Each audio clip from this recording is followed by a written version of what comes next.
March மாதம் 9ஆம் தேதி தவக்காலத்தினுடைய முதல் ஞாயிற்றுக்கிழமை. ஆண்டவருடைய அன்பையும் மனதுருக்கத்தையும் நாம் பெற ஜெபிப்போமா. நம் இயேசு நல்லவர், ஒரு போதும் கைவிடா, ஒரு நாளும் விலகிடா.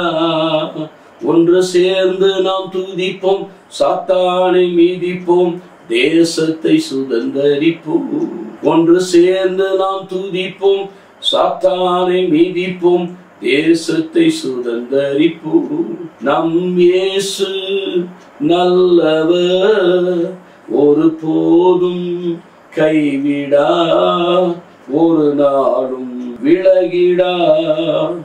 ஆமாண்டவரே, நீர் என்றும் எங்களுக்கு வாழ்வு தருகிறவராக இருக்கிறீர். உடைய மேலான கிருபையிலும் உடைய சமாதானத்திலும் எங்களுக்கு பங்குதான்.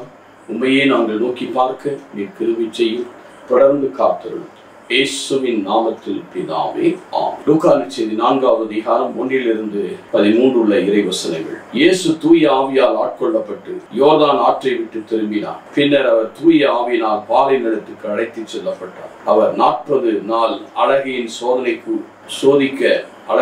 சோதிக்கப்பட்டார். அந்நாட்களில் அவர் ஒன்றும் சாப்பிடவில்லை. அதன் பின் அவர் பசியுற்றார். அப்பொழுது அழகை அவரிடம், நீர் இறைமகன் என்றால் இந்த கல் அப்பமாக கட்டளையிடும் என்றது. அதனிடம் இயேசு மறுமொழியாக, மனிதன் அப்பத்தினால் மட்டும் வாழ்வதில்லை என மறைநூல் எழுதியுள்ளது என்றார். பின்பு அழகை அவரை அழைத்து சென்று உலகத்தின் அரசுகள் அனைத்தையும் ஒரு நொடிப்பொழுதில் காட்டி அவரிடம், இவற்றின் மேல் முழு அதிகாரத்தையும் இவற்றின் மேன்மையும் உனக்கு கொடுப்பேன். இவை யாவும் என்னிடம் ஒப்படைக்கப்பட்டிருக்கின்றன. நான் விரும்பியவருக்கு இவற்றை கொடுப்பேன். நீர் என்னை வணங்கினால் அனைத்தும் உடையதாகும் என்று இயேசு அதனிடம் மறுமொழியாக, உன் கடவுளாகிய ஆண்டவரை வணங்கி அவர் ஒருவருக்கே பணி செய்வாயாக என்று மறைநூலில் எழுதியுள்ளது என்றார். பின்னர் அவர் எருசலேமுக்கு அழைத்து கோயில் உயர்ந்த பகுதியில் அவரை நிறுத்தி, இறைமகன் என்றால் இங்கிருந்து கீழே குதி, உம்மை பாதுகாக்கும்படி கடவுள் தம் தூதருக்கு குறித்து கட்டளையிடுவார் என்றார். உமது கால் கல்லில் மோதாதபடி தாங்கிக் கொள்வார்கள் என்று மறைவில் எழுதியுள்ளது என்று இயேசு அதனிடம் மறுபடியாக, உன் கடவுளாகிய ஆண்டவரை சோதிக்க வேண்டாம் என்று சொல்லியுள்ளதே என்றார்.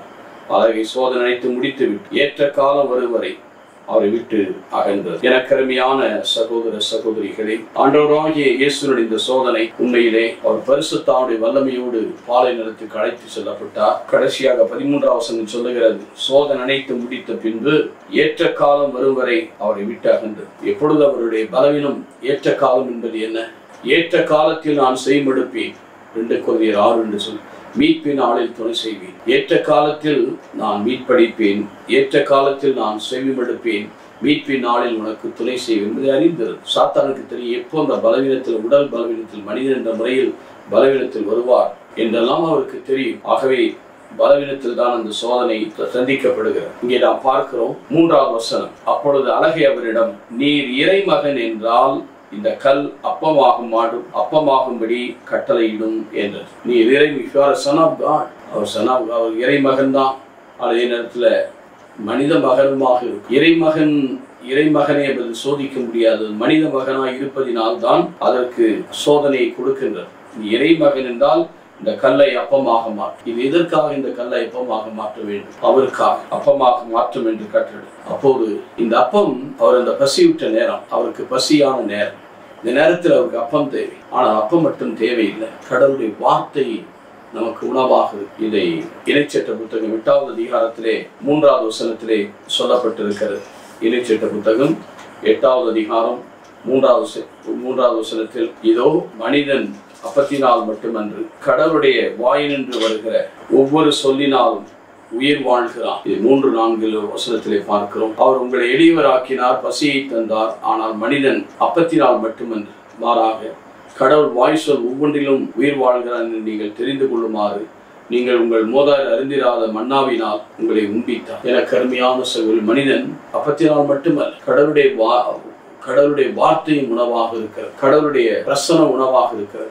ஆகவேதான் சமாரிய பெண்ணிடத்திலே மதிய நேரத்திலே இயேசு போகிறார். அவர்கள் உணவு வாங்கி கொண்டு வரும்போது அவர் என்ன சொல்லுகிறார்? இதோ வந்து உணவு இருந்து, நீங்கள் அறியாத ஒரு உணவு எனக்கு இருக்கிறது, பிதாவின் சித்தத்தை செய்வது என்னுடைய இந்த will of my father.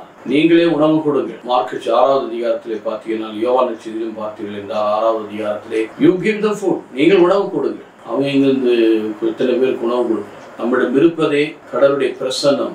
கடவுளுடைய பிரசன்னமே நமக்கு உணவாக இருக்கிறார். வெறும் அப்பம் மட்டுமல்ல. அவர்கள் அப்பம் ஒரே ஒரு அப்பம் இருக்குன்னு சொல்லும்போது கூட அவர் என்ன சொன்னார்? எத்தனை கூடைகள் மீதி எடுத்தீர்? 12 கூடைகள், 7 கூடைகள் நிறைய எடுத்து மீதி எடுத்து. அப்பம் முக்கியமல்ல, கடவுளுடைய பிரசன்னம் முக்கியம். அந்த கடவுளுடைய பிரசன்னம் வரும்போது நம்முடைய அப்பத்தானே அது கொடுப்பாரு. அதனால பட்டினியா போட்டு நம்மளை சாகடிக்க மாட்டாரு. கடவுளுடைய உணவு ரொம்ப முக்கியம், கடவுளுடைய பிரசன்னம் முக்கியம். அதுதான் இந்த முதல் சோதனை.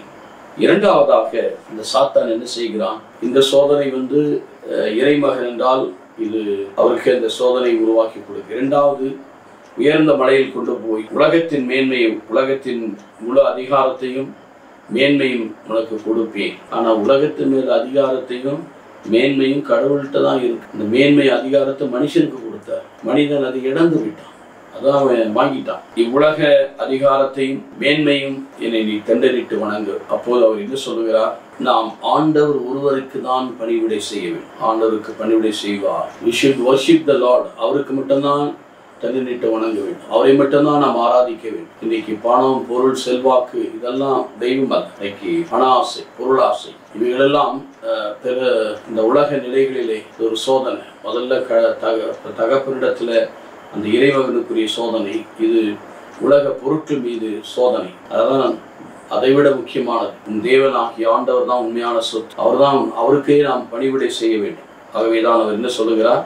அவர் ஒருவருக்கே நாம் ஆராதனை, துதிகான மகிமை செலுத்த வேண்டும். அவரை நாம் பெற்றுக்கொள்ளும் போது அதுதான் நம்முடைய ஒப்பற்ற சொல். Incomparable treasure. பிலிப்பியர் 3:8 சொல்லுகிறார். ஆண்டவர் தான் நம்ம உரிமை சொத்து. அவரே என் கிண்ணம், எனக்குரிய பங்கை எனக்கென வைத்திருக்கிறார். திருப்பாடல் 16 சொல்லப்பட்டிருக்கிறார். ஆகவே செல்வத்தில் பற்று, செல்வம் தேவை, ஆனால் அது நம்முடைய தெய்வம் அல்ல. அதை நாம் வணங்கி ஆராதித்து அதற்கு தூபம் போட்டுக்கொண்டு அதை நாம் அதுதான் சொல்லுது, நான் யாருக்கு விரும்புகிறேனோ படைக்கப்பட்டிருக்கு. நான் விரும்புகிறேன். எவன் திருடுறான், எவன் அக்கிரம் பண்றான், அநியாயம் பண்றான், அந்த நிறைய உலக பொருள் இருக்கும். ஆனா ஆண்டு இருக்க மாட்டேன். அடுத்து மூன்றாவது ஒரு பெரிய சோதனை என்ன செய்கிறது?